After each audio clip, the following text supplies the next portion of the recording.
Okay, we are back. Hi everybody. I'm gonna actually have to time myself here because I went too long the first time I did this and they won't let me upload it. So anyhow, I thought I had changed that in the settings to let me have more than 15 minutes, but apparently it hasn't taken place yet. Anyhow, I wanted to talk about some stuff today from the Law of One. That's a channeled text from the Raw group. They're a group of non-terrestrial visitors that have been on this planet and around this planet for thousands and thousands and thousands of years. They visited us and helped create who we are, basically, along with others that were here at the time. I'm going to go ahead and put my glasses on because, of course, I wrote it all out. In any event, again, this was a channeled text from a group of people in the 80s. Carla Ruckert was the channel, and two other guys were there helping her. Don Elkins was the guy who asked all the questions while Carla was in a trance state. And I put the link, I'll put the link under the video for the site called lawofone.info. That's a great site for this particular work because they've taken the time to organize and make this as understandable as it can be for us. So that work, the Law of One, along with Seth and the Brown Notebook and other channeled texts, basically tell us who we are, more so than I think religion does. So it's a really good thing to look at, and I highly recommend this important work. Again, it's at lawofone.info. So, in addition to choosing overall life themes, we make a choice when incarnating about whether we're going to have a service to self focus or if our focus will be on service to others. Either choice, the Raw group tells us, is acceptable given the neutrality of creation, which seems odd because it doesn't seem like things are neutral here, does it? But given that we forget our true nature when we're born into bodies, we only create that difficulty when we introduce judgment into the equation. So we'll come to that a little bit later, though. Otherwise, the choice we make is simply part of a greater whole, really. And that reflects something, if you've not heard of this before, it's called the Cabal Ian. And it talks about some Hermetic principles, the fourth of which deals with polarity. Because really, what seems like opposites is really only a matter of degree. So you can think of those two choices of choosing service to self or service to others as opposite ends of the continuum, really, because each one is actually an aspect of the other and not opposite at all within that construct.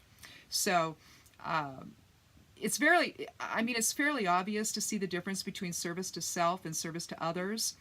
And I've spent time trying to visualize spiritual advancement from a purely service to self focus, and I really can't see it, even though the Raw group assures us that it's a completely acceptable choice, because to me it seems more like a negative choice than a positive one, and not particularly soul-centered, but but if we take a non-judgmental or dispassionate view of existence, then and if we judge nothing as good or bad and just simply just stuff that is, then I suppose it really doesn't matter which choice you make, if you're service to self or service to others, because we aren't judging it either way anyway. So now, when in the world, however, when in bodies, we all experience the consequences of the choice that each of us makes.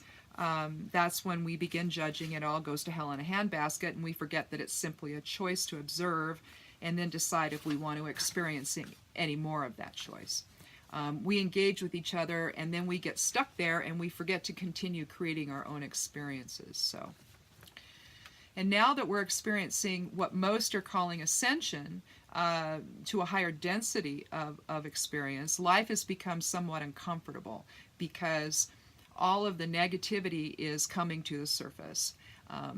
But the cool part is that it's supposed to. So at that point we can then transmute it into something more positive, or maybe we're just casting it into the abyss and just choosing not to see it anymore. I don't know. I guess it depends on one's perspective as to what happens with all this negativity.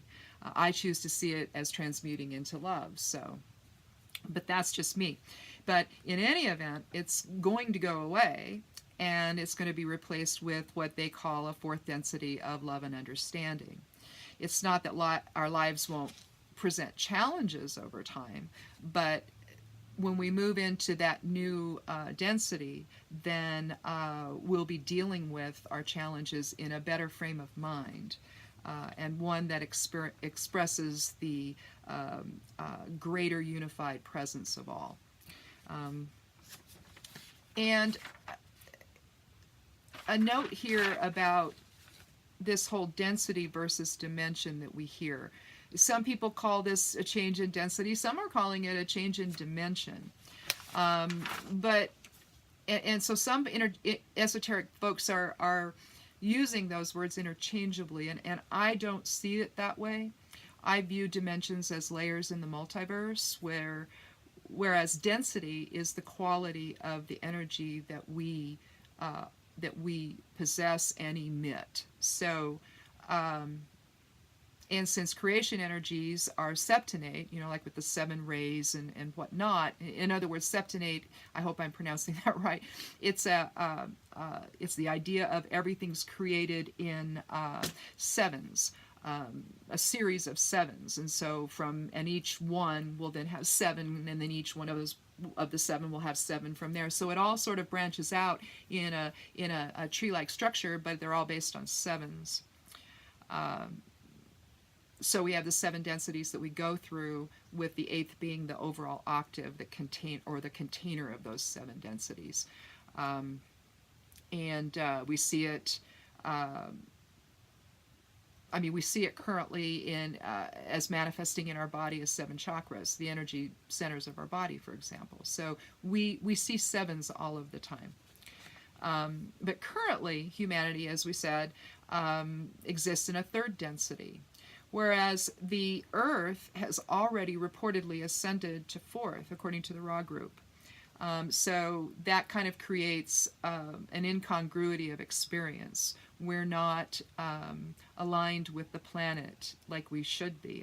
We should all be graduating together, basically, and ascending together, but that's not how it ended up being.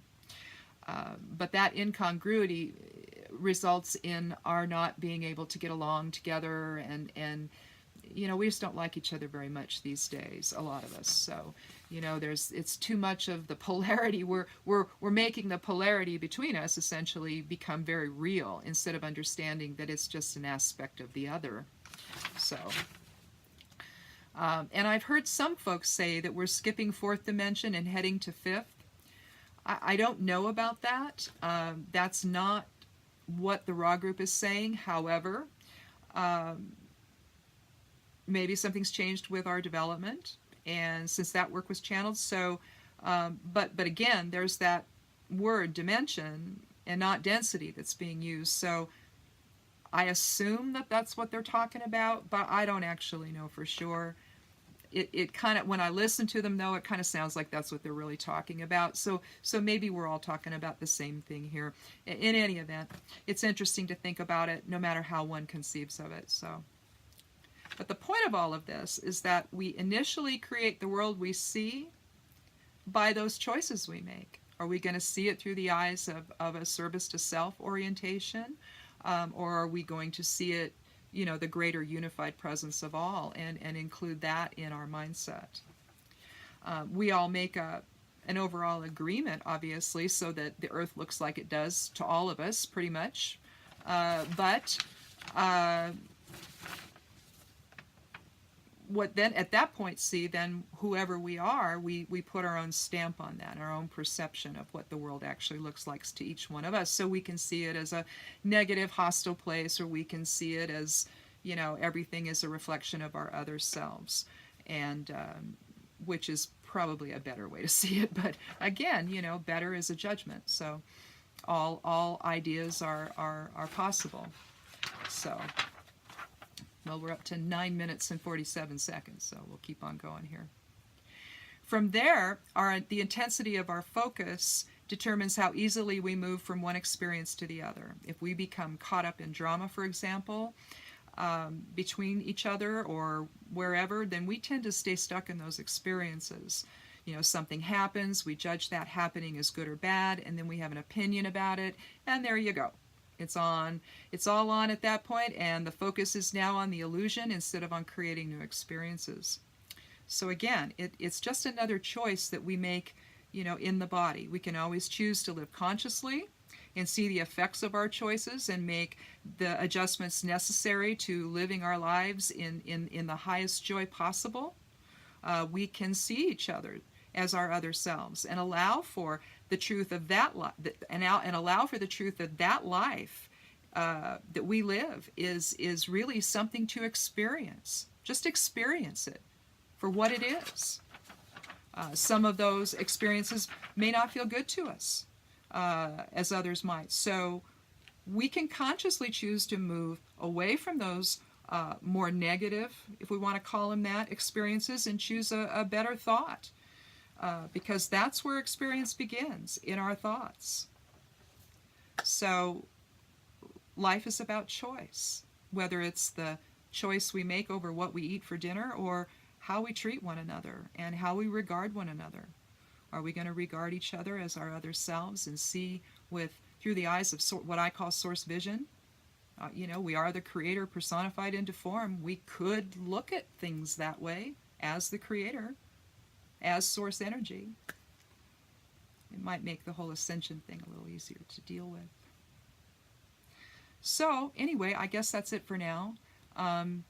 Until next time, because I think there's going to be one. I seem to have things to say, so until next time, I guess. Blessings. Thank you.